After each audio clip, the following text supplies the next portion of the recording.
नमस्कार, आदाब, सत श्री अकाल। आज हम बात करेंगे, सबसे पहले तो आज 23 जनवरी है और नेताजी सुभाष चंद्र बोस की जयंती है। पहले मैं उनको नमन करता हूं। साथ ही साथ लालू जी के बारे में आपने सुना होगा कि लालू जी की हालत काफ़ी नाजुक है और उनको रिम्स से एम्स भेजा गया है। उनका वहाँ पे इलाज सुचारू रूप से हो सके। उनके परिवार के लोग तेजस्वी प्रसाद यादव, तेज प्रताप यादव और जो भी उनके परिवार के लोग हैं कल गए हुए थे, लालू यादव से मिले। उसके बाद झारखंड के जो मुख्यमंत्री हैं हेमंत सोरेन, उनसे जा कर के मिल करके इस बात पे मोहर लगी कि इनका इलाज अब रिम्स से जो है एम्स में कराया जाएगा ताकि उनका उपचार वहाँ सही तरीके से हो सके। आपको पता होना चाहिए कि लालू जी का हमेशा से तबीयत ख़राब रही है और इसका हमेशा कुछ ना कुछ न्यूज़ में आता रहा है। आप लोगों को सब कुछ पता होगा। आज जो हम जिस मुद्दे पे बात करेंगे, जो नया कानून बना है जिसके तहत जिस तरीके से नीतीश कुमार जी ने आदेश पारित कराया है प्रशासनिक स्तर पे, और उन्होंने ये बताया है कि जो भी, क्योंकि ये सरकार उनकी है तो कानून जो बनेगा, जो प्रशासन है उनके ही अंडर में, तो कानून बना है।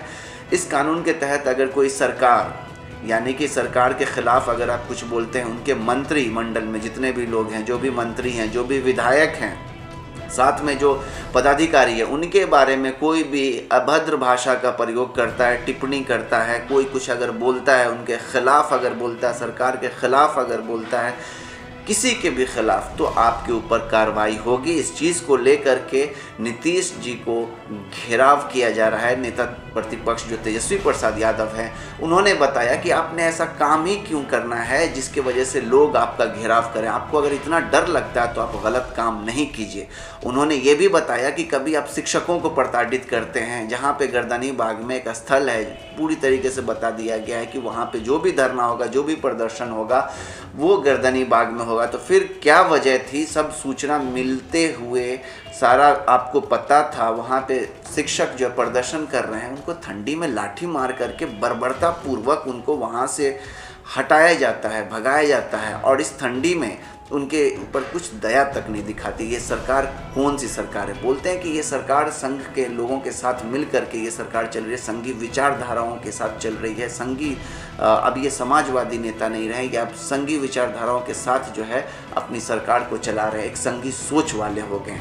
ये मामला जो है बहुत ही गंभीर है, क्योंकि एक मुख्यमंत्री के ऊपर इस तरीके का इल्ज़ाम लगता है। लोग भी, जो बिहार की जितनी भी जनता है, आप जब सोशल साइट पे देखेंगे, बहुत कुछ है जो सरकार के ख़िलाफ़, उसके नीतियों के ख़िलाफ़ बोलते हैं। नीतियों के ख़िलाफ़ बोलने का मतलब ये नहीं हो जाता है कि आप अभद्र भाषा का प्रयोग करते हैं, क्योंकि अभिव्यक्ति की आज़ादी है। वो बोल सकता है, बता सकता है, कुछ भी अपनी सोच जो है रख सकता है। सोशल मीडिया एक प्लेटफॉर्म है। देखिए, माननीय मुख्यमंत्री जी शायद ये भूल गए हैं कि बिहार जो है लोकतंत्र की जननी है। लोकतंत्र की शुरुआत वैशाली बिहार से ही हुई थी, और लोकतंत्र में अभिव्यक्ति जो आज़ादी है, जो डेमोक्रेटिक एक राइट है, वो लोगों को मिला है हमारे कॉन्स्टिट्यूशन में भी। आप जो है सरकार के खिलाफ कोई बोले ना, अगर भ्रष्टाचार हो रहा तो क्यों ना कोई बोले। अगर कहीं कोई विभाग में या कोई मंत्री अगर गड़बड़ी कर रहा है तो कोई क्यों ना बोले। आप अगर अच्छा काम करेंगे तो लोग क्रिटिसाइज नहीं करेंगे, और समाजवादी नेताओं को क्रिटिसिज्म से डर किस बात का। तो हम तो देखिए पहले से ही कह रहे हैं कि ये डबल इंजन की सरकार आने के बाद जो है लोकतंत्र खतरे में है, कॉन्स्टिट्यूशन खतरे में है, और बार बार हमने इस बात को कहा है। आप बताइए, गर्दनी बाग जो धरना स्थल है, जो सरकार ने चिन्हित किया है, धरना भी आप नहीं देने दे रहे, वहाँ भी लाठी मार के भगा रहे हो। और अब जो है सोशल मीडिया पे अगर सरकार का, उनके मंत्रियों का, उनके अधिकारियों का, उनकी नीतियों का, उनके स्कीम्स का, सरकारी स्कीम्स का, योजनाओं का अगर कोई क्रिटिसिज्म अगर करे तो इसमें बुरी बात तो है नहीं। तो ये कहीं ना कहीं से नीतीश कुमार जी को डर किस बात का है, किस बात का खौफ है। और इनसे साफ तौर पे आप देख सकते हैं, अगर बिहार में ऐसी घटना हो रही है जो कि लोकतंत्र की जननी है, तो पूरा माखौल उड़ाने की बराबर है। ये तो माखौल उड़ा रहे हैं खुलेआम। इस कानून को तो अविलंब जो है सरकार को वापस लेना चाहिए। और मुझे पूरा विश्वास है कि ये मुख्यमंत्री के निर्देश पे ही ये प्रस्ताव जो है दिया गया कानून बनाने का, और कानून बना। नीतीश कुमार जी को ये बात समझना पड़ेगा कि आप किसी के मुंह में ताला नहीं लगा सकते, आप किसी को उसके अधिकार से वंचित नहीं रख सकते। ये बात उनको समझनी पड़ेगी। इलेक्शन कमीशन ने तीसरी नंबर की पार्टी बना दी, लेकिन आप तो वाकई में चौथी नंबर की पार्टी थे, अभी वैसाखी पर है। और इस तरह का काम अगर करते रहेंगे तो जनता ऐसा जवाब देगी कि विलुप्त हो जाएंगे नीतीश कुमार जी, और उनका इतिहास के पन्ने में भी कहीं नाम नहीं मिलेगा। गलतियों को जग जाहिर करना क्या अपराध कहलाएगा? अरे गलतियों को जग जाहिर करना क्या अपराध कहलाएगा? सूबे में अपराध बढ़ा है, सूबे में भ्रष्टाचार बढ़ा है, लोगों का अधिकार छीना जा रहा है। लोग अब आरसीपी टैक्स के बारे में बात करते हैं। हमने तो खुल करके ट्वीट किया है। हम आज भी कह रहे हैं, एड़ी के चोटी पे कह रहे हैं कि नीतीश कुमार जी भ्रष्टाचार के भीष्म पितामह हैं। अगर उनको लगता है, हम ये भी कह रहे हैं कि सरकार के लोग शराब बिकवाते हैं, अपराधियों को संरक्षण देते हैं, हिम्मत तो गिरफ्तार करें।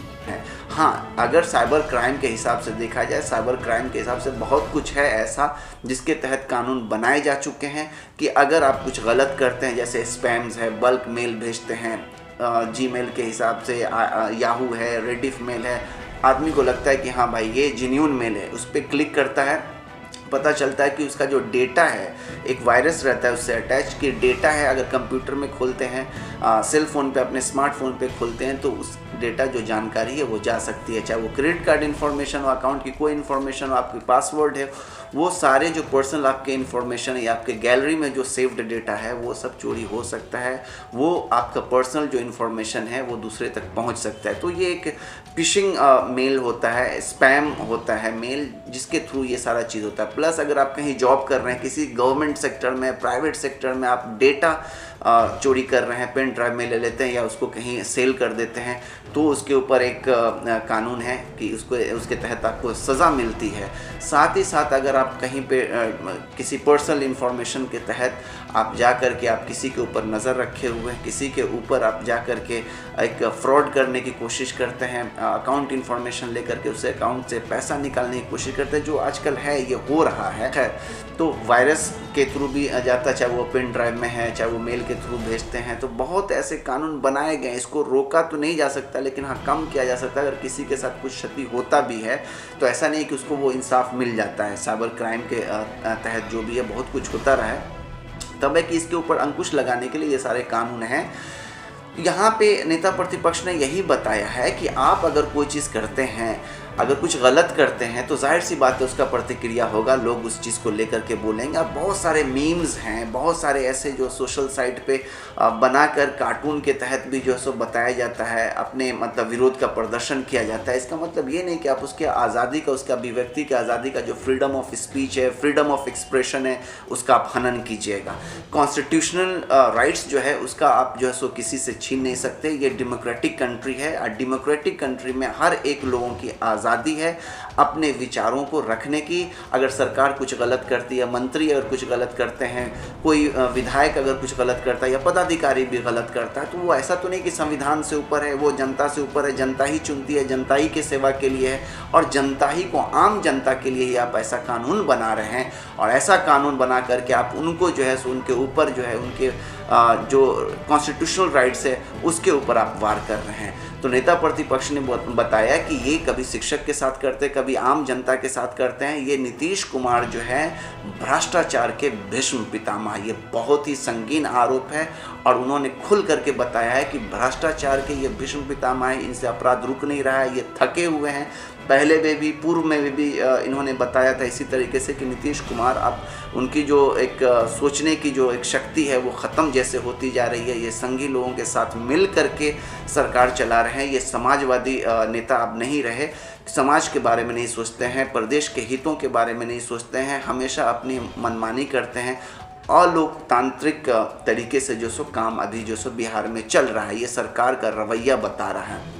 क्योंकि आप शिक्षक पे इस तरीके से आप ठंडी में बर्बरता पूर्वक उनको जो है सो हटाते नहीं, मारते नहीं, लाठी चलाते नहीं, और वहाँ से उनका जो भी तंबू वंबू लगा हुआ था जहाँ पे शिक्षक रहते थे, उन सब को जो पंडाल वंडाल को हटा दिया गया था। इस पे भी वो आक्रोशित थे। जितने भी शिक्षक थे वो इको पार्क में गए। इको पार्क में भी जो है नेता प्रतिपक्ष जो है वहाँ गए, उनके साथ थे, उनकी बात सुने और डीएम को अपने व्हाट्सएप से जो सो सारे जो लेटर्स हैं जो धरना प्रदर्शन का उसको भेजा।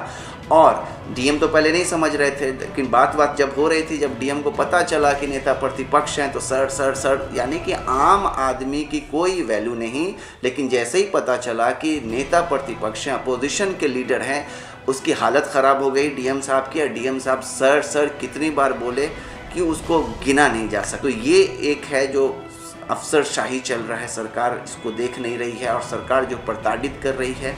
और इसी चीज़ को लेकर के आनन फानन में फिर ये एक ऐसा कानून की जो अभिव्यक्ति की आज़ादी पे जो है सो हमला करती। ठीक है, साइबर क्राइम केस में मैं बकाया कि बहुत सारा है कि आप डेटा लेते हैं, कुछ ऐसा पोर्नोग्राफी से रिलेटेड किसी को भी आप देते हैं, कहीं शेयर करते हैं, किसी का डेटा लेकर के आप दूसरे से शेयर करते हैं, किसी के ऊपर आप नज़र रखे हुए हैं, फिशिंग मेल भेजते हैं, स्पैम मेल भेजते हैं, तो जाकर के उसके ऊपर कानून है। लेकिन अगर सरकार की आलोचना कोई कर रहा है और कहीं पे मंत्री की आलोचना कर रहा है, पदाधिकारी की आलोचना कर रहा है, उसकी नीतियों की आलोचना कर रहा है, तो ये साइबर क्राइम के अंदर में नहीं आता है। और सोशल साइट पे अगर कोई भी व्यक्ति अपने सुचारू रूप से, तरीके से, ढंग से अगर वो अपने बातों को रखता है तो उसके ऊपर कार्रवाई कैसे होगी। यानी कि ये जो अभी है, आप मेरे स्क्रीन पे देखेंगे, ये ऑर्डर निकला है। ये ऑर्डर सरकार ने पारित कराया है कि कोई भी, चाहे वो संगठन हो, चाहे वो कोई इंडिविजुअल आदमी हो, कोई भी आदमी अगर सरकार के खिलाफ, पदाधिकारी के खिलाफ, उनके मंत्रियों के खिलाफ, विधायक के खिलाफ अगर करते हैं तो उसके ऊपर कार्रवाई होगी और उसको जो है सो जेल के अंदर भी डाला जाएगा। जो भी कानून है, जो प्रावधान है, आज इसके तहत जो सज़ा मिलनी है वो मिलेगी।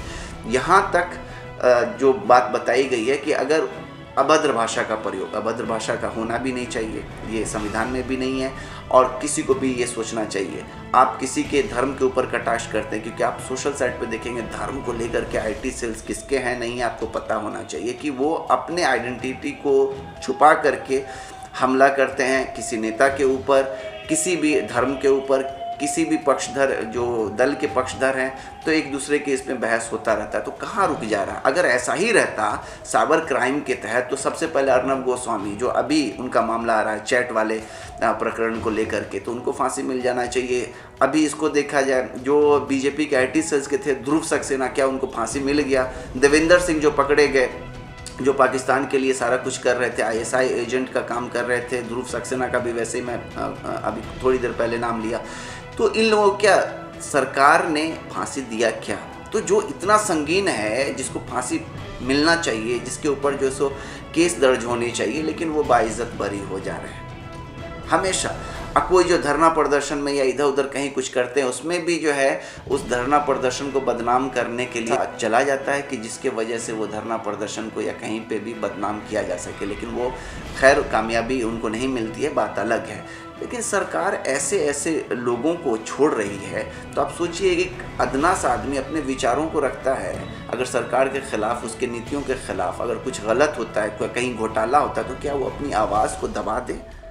मैं ये नहीं बोलता हूँ कि आप जाकर के गाली दीजिए, आप अभद्र भाषा का प्रयोग कीजिए, किसी के धर्म के खिलाफ आप कुछ बोलिए, ये गलत है। तो इसके ऊपर होना चाहिए, एक प्रदेश में भी होना चाहिए, पूरे राष्ट्र में होना चाहिए कि ध्यान होना चाहिए और इसके ऊपर रोक लगनी चाहिए अंकुश। तो वो तो देखा नहीं जा रहा है कहीं पे भी नहीं। या पर्टिकुलर बहुत सारे ऐसे ऐप्स हैं, ऐप्स के थ्रू भी बहुत कुछ है जो आपके मोबाइल के ऊपर जो है सो ध्यान रखा जाता है, क्योंकि जब भी कोई ऐप आप इंस्टॉल करते हैं, इंस्टॉलेशन के टाइम में आपसे राइट्स मांगता है, कि पूछता है कि आपका जो गैलरी है, कॉन्टैक्ट्स है, कैमरा है, माइक्रोफोन है, उसका एक्सेस उस ऐप्स को दे रहे हैं कि नहीं अगर देंगे तो वो ऐप जो है आप इंस्टॉल नहीं कर सकते। विदाउट परमिशन वो ऐप जो है आप इंस्टॉल नहीं कर सकते। वो परमिशन हर एक जो ऐप मांगती है। प्लस बहुत सारा जो एडल्ट वाले जो हैं, जो बच्चों को नहीं देखना चाहिए, वैसे वो उस ऐप्स में एडवर्टीजमेंट भी रहता है। आप कितने चीज़ों से बच सकते हैं? तो क्या आप एक एक ऐप के ऊपर आप ध्यान दे रहे हैं? जिनके इसमें मेल आता है, जो स्पैम है, जो स्पैमर्स है, फ्रॉडस्टर हैं या स्कैमर्स है, ये लोग जो इस तरीके का मेल भेजते, क्या उसके ऊपर आप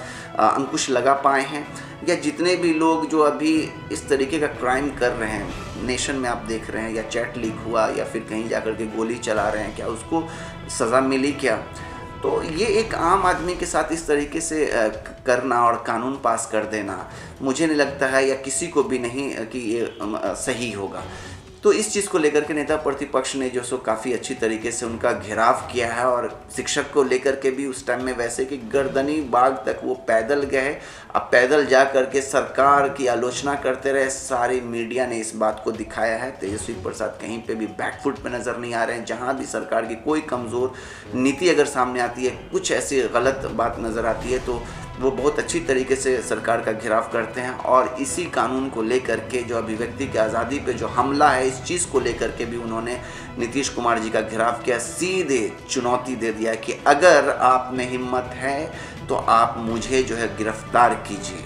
किसान आंदोलन को लेकर के, किसान आंदोलन की अगर बात करें तो किसान कहीं पे भी बैकफुट पे नज़र नहीं आ रहा है, अब तक तो नहीं आया। सरकार भी 11वीं बार दोनों के बीच, सरकार और जितने भी किसान संगठन के लोग हैं, सारे लोगों के साथ बैठकी हुई ताकि बीच का कोई रास्ता निकले, लेकिन ऐसा कुछ नहीं हुआ। सरकार ने 11वें दौर में भी डायरेक्ट बता दिया कि अब वो कुछ नहीं कर सकते हैं। अब किसान के पाले में डाल दिया कि अब आप जानिए, जब भी आपको बुलाना, जिस दिनांक, जिस डेट, जिस जगह पे भी आपको है, आप मीटिंग अपना फिक्स करेंगे तभी। लेकिन अब सरकार इससे ज़्यादा कुछ कर नहीं सकती। इससे पहले जो बात हुई थी कि 1.5 साल तक के लिए इसको जो है जब तक के लिए स्थगित कर दिया जाएगा, लेकिन किसान मानने को तैयार नहीं है। वो मानने को तैयार नहीं है कि ये सरकार अपने बातों पे नहीं रहती है। किसान का एक ही मांग है कि उनका MSP जो है 100% उनको मिले, और उसके कम दाम में जहाँ भी कोई ख़रीदता है उसके ऊपर कानूनी कार्रवाई हो। ऐसा कानून हम चाह रहे हैं, और कानून लाने के लिए हम कह भी नहीं रहे थे। क्यों सरकार ज़बरदस्ती की हुई है कि नहीं, ये तीनों कानून जो कृषि बिल है, तीनों कानून ये पास होगा, ये अपनी हठधर्मी पे है। किसान ने बता दिया, चाहे जो भी हो जाए, जैसा भी हो। ऐसे भी 70 से ज़्यादा लोगों की, किसानों की जो सब मृत्यु हो चुकी है, वो बैकफुट पे नज़र नहीं आ रहे हैं। सरकार भी बैकफुट पे नज़र नहीं आ रही है। सरकार सीधे सीधे बता दिए कि अब इससे ज़्यादा वो कुछ नहीं कर सकते हैं। और ट्रैक्टर परेड को लेकर के जो 26 जनवरी जो गणतंत्रता दिवस के दिन भी ये माना जा रहा है कि सरकार और किसानों में टकराव होगा, क्योंकि किसानों से जब ये पूछा गया कि इस तरीके से तो फिर तो टकराव होगा, क्योंकि 26 जनवरी को आप भी परेड निकाल रहे हैं, ट्रैक्टर की परेड। और ये सुप्रीम कोर्ट में ये मामला था, सुप्रीम कोर्ट ने फेंक दिया दिल्ली पुलिस के ऊपर। अब दिल्ली पुलिस जो है सो फंस गई है दोनों तरफ से, क्योंकि सुप्रीम कोर्ट अपने आप को हटा ली। वो बताए कि इसमें हम जो है सो कुछ नहीं कर सकते, और दिल्ली पुलिस इसमें जो है सो अपना देखे क्या कर सकती है, नहीं है, क्या रास्ता निकाल सकती है। तो अब जो है सो दिल्ली पुलिस भी गुहार लगा रहे हैं, लेकिन किसान मानने को तैयार नहीं है। किसान बोलते उसी दिन जो रिंग रोड है दिल्ली की सड़कों पे उनका जो है परेड होगा, इसकी पूरी तैयारी हो गई है। हर एक जगह से जो सो किसान आ रहे हैं, ट्रैक्टर का परेड होगा, और इस चीज़ को लेकर के वो प्रतिबद्ध हैं। बोले कि सरकार हम लोगों को नहीं रोके, सरकार जो है या तो कानून को वापस ले ले, कानून को जो सो रद्द कर दे तो बेहतर रहेगा। हम कुछ नहीं चाह रहे। हम लोग अभी तक 2 महीना यानी 60 दिनों से जो है हम लोग यहाँ पर हैं, इस ठंडी में, कड़कड़ाते ठंडी में इतने किसानों की जान गई है, कभी सरकार इसकी सुधि नहीं ली है। और ऊपर से हमको बदनाम करती है ये सरकार की, ये खालिस्तानी है, ये पाकिस्तानी है। सरकार के लोग भी, सरकार के मंत्री भी ऐसे बोलते हैं, इनको फंडिंग आ रहा है, ये मुट्ठी भर किसान है। तो हम कैसे सरकार को मान लें, कैसे इस सरकार को माने कि ये हमारे हित में सोच रही है। सरकार पे विश्वास नहीं है। सरकार ने बहुत पहले भी जो है हमेशा अपनी बात रखी, और हमेशा जो हठधर्मी दिखाई है, और उसका खामियाजा भुगतना पड़ा देश को। लेकिन हम लोग पीछे नहीं हटेंगे, चाहे जितने दिनों तक हमको संघर्ष करना पड़े, चाहे इसके लिए हमको 6 सालों तक क्यों नहीं धरना करना पड़े, कितनी भी कुर्बानी देनी पड़े। जवान भी आएंगे, किसान भी रहेंगे, दोनों रहेंगे। ये नारा भी इस देश के लिए लगाया जाता रहा है, जय जवान जय किसान। तो अब किसानों के साथ जवान और हमारे ही बच्चे हैं जो बॉर्डर पे भी हैं, वो भी साथ में रहेंगे। और सरकार अगर नहीं मानती है तो चाहे जो भी हो, जिस तरीके से हो, लेकिन सरकार को हम झुकाएंगे। लेकिन हम नहीं झुकने वाले। हम इस देश के अन्नदाता हैं, हम इस देश के लिए सोचते हैं, हम इस देश के लिए हर एक कुछ करते हैं। और सरकार मुझे हम लोगों को बताती है कि भाई हम आपके हित में सोच रहे हैं। किसने बोला था ये कानून लाने के लिए? इस चीज़ को लेकर के गहमा गहमी बनी हुई है। अब तो देखना है कि जब ट्रैक्टर परेड होगा उसी दिन गणतंत्रता दिवस, कहाँ क्या, कोई बीच का रास्ता नहीं निकल रहा है। टकराव होगा तो फिर क्या होगा, इसका काफ़ी खामियाजा भुगतना पड़ सकता है। सरकार अपने रवैये को क्यों नहीं बदल रही है? किसान बस एक ही मांग रखे हुए एमएसपी को लेकर के। किसान बस यही बोल रहे हैं कि इस कानून को, तीनों कानून को हटा दो 1.5 साल के लिए, कि भाई 1.5 साल के बाद फिर से इसके ऊपर जो सो विचार विमर्श होगा, कमेटी का गठन भी होगा और कमेटी वाले जो सो फैसला करेंगे वो रिपोर्ट सुप्रीम कोर्ट में भी जाएगा। लेकिन किसान बोल रहे सुप्रीम कोर्ट भी उनके ही अंडर में है। कहीं ना कहीं से देखा जाए, इससे पहले भी कमेटी का गठन हो रहा था जिसमें सरकार के ही लोग थे जो सरकार के इस तीनों कानून जो कृषि बिल है उसका समर्थन कर चुके थे, जिससे एक जो है उस कमेटी से हट गए थे। तो किसानों को कहीं से भरोसा मिलता हुआ दिख नहीं रहा है। तो किसान बोले संघर्ष करेंगे, हम लड़ेंगे अपने अधिकार के लिए, चाहे जो भी हो, जैसे भी हो, जितना समय भी लगे, लेकिन हम भी प्रतिबद्ध है। अगर सरकार अपने रवैये को नहीं बदलती है तो हम लोग भी नहीं। हम लोग जो लोकतांत्रिक तरीके से जो बेहतर है वो हम प्रदर्शन कर रहे हैं, अपना विरोध जता रहे हैं। सरकार हमारी मांगों को मान ले। हम लोग कहीं कुछ डिस्टर्ब नहीं कर रहे हैं। हमको डिस्टर्ब करने के लिए कुछ लोग भी आए, पकड़े भी गए, लेकिन हमने पुलिस के हवाले कर दिया। हम लोग कभी भी जो है सो यहाँ अराजकता नहीं फैला रहे हैं। अभी इतने दिन हो गए, कभी कुछ भी नहीं हुआ है। और उल्टे सरकार और सरकार के लोग हमको बदनाम कर रही है। हमने सरकार को चुना, हम ही लोग थे, और आज सरकार हमारे साथ ही सौतेला व्यवहार कर रही है। तो किसानों का कहीं ना कहीं कहना भी सही है।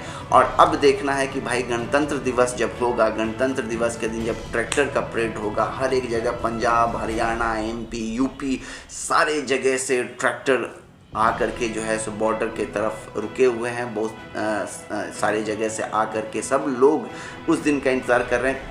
24 तारीख से 23 तारीख से शुरू हो जाएगा आना, और उसके बाद 26 जनवरी को रिंग रोड पे परेड होगा जैसा कहा जा रहा है। अब आगे देखते हैं। लेकिन किसानों को लेकर के जो एक बात हो रही है, जो एक चर्चा बना हुआ, वो सिर्फ इसी देश में नहीं, पूरे विश्व में इसकी चर्चा हो रही है। पूरे देश में इस चीज़ को लेकर के हर एक प्रदेश में जो लोग नहीं हैं वो अपने अपने प्रदेश में विरोध कर रहे हैं, लेकिन पूरे किसान पूरे देश के इकट्ठे हैं। और यहाँ पे जो परेड होनी है वहाँ पे यूपी, दिल्ली, उसके बाद हरियाणा, पंजाब, एमपी, सारे जगह के किसान ट्रैक्टर परेड में शामिल होंगे, ऐसा कहना है। सारे किसान संगठनों के जितने भी अध्यक्ष हैं, सारे लोग जो है सो एकजुट होकर के एक मत बनाए हुए हैं। सरकार के फैसला के आगे अपना घुटना को नहीं टेक रहे हैं।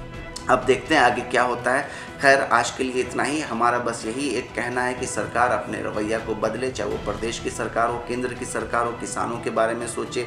इधर प्रदेश की सरकार जो हमारे माननीय मुख्यमंत्री हैं वो यहाँ के बारे में भी सोचे। जो अभी चल रहा है, जो कानून व्यवस्था है पूरी तरीके से ख़राब है। फिर आप जो आम जनता के ऊपर जो हमला कर रहे हैं, अगर ऐसा है तो आप समझिए कि इंडिया टुडे ग्रुप है, आपको मालूम होना चाहिए, जिसमें सो सॉरी एक जो है वो बनाए हुए हैं, जिसके थ्रू देश विदेश प्रदेश के हर एक पॉलिटिकल जो लीडर्स हैं, चाहे वो ट्रंप क्यों नहीं थे, उनके ऊपर भी जो है अपने पॉलिटून्स, यानी कि पॉलिटून्स वो है कि पॉलिटिकल लीडर्स के ऊपर वो कार्टून बनाते हैं और उसके थ्रू जो है वो अपना सब कुछ करते हैं, चलाते हैं। लोग उसको देखते भी हैं, लोग उसको लाइक भी करते हैं। तो क्या इंडिया टुडे जो ग्रुप है, ये सो सॉरी चलाने वाले जो पॉलिटून्स चला रहे हैं, तो क्या इनको बैन कर देना चाहिए, उनके ऊपर कार्रवाई होनी चाहिए?